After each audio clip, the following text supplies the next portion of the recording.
আজ তো ধর্ষকের কোনো বিচার হচ্ছে না, ধর্ষণ হচ্ছে পাইকারি দরে, বিচার হচ্ছে না। আইন এমন ভাবে ঘোরানো পেঁচানো, ধর্ষকগুলি খালাস পেয়ে যাচ্ছে। আবার নতুন কিছু ধর্ষক তৈরি হয়েছে, ধর্ষণ করে মেয়েটাকে হত্যা করে। আযানিয়াতু ওয়াজ্জানি ফাজলিদু কুল্লা ওয়াহিদিম মিনহুমা মিআতা জালদা।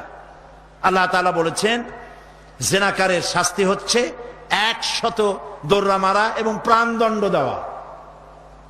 জিনাকারের শাস্তি প্রাণদণ্ড দাও।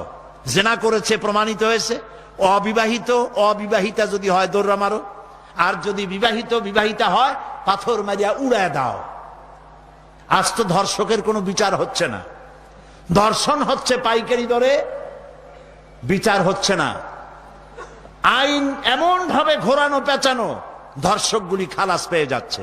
আবার নতুন কিছু ধর্ষক তৈরি হয়েছে, ধর্ষণ করে মেয়েটাকে হত্যা করে। নাউজুবিল্লাহ, বলেন নাউজুবিল্লাহ। এগুলো মানুষ না, এগুলো জানোয়ার।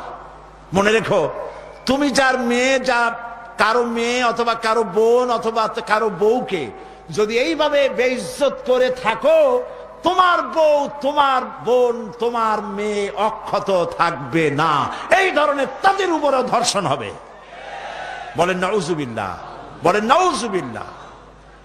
অশ্লীলতার প্রচার প্রসার যত বেশি হবে, জেনা ব্যভিচার তত বেশি হবে, ঠিক কিনা? তারপরে ডিসেন্টিনার মাধ্যমে হাবিজাবি ছবি এগুলি দেখানো বন্ধ করতে হবে। বিবাহ সহজ করুন, অশ্লীলতা বন্ধ করুন, জেনা ব্যভিচার ধর্ষণ এমনি কমে যাবে। আলহামদুলিল্লাহ বলে। এইস থেকে বাঁচতে পারে মানুষ কেবলমাত্র ধর্মীয় অনুশাসনের মাধ্যমে।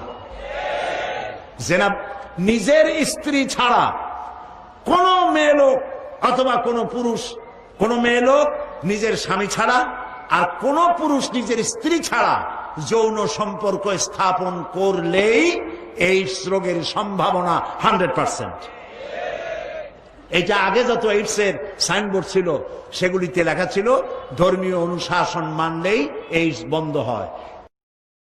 मेरे नबी प्यारे नबी इश्क नबी सबके नबी मैं आपसे प्यार करता हुआ आका जिंदगी में एक बार बुला लो आका मदीने में जिंदगी में एक बार बुला लो आका।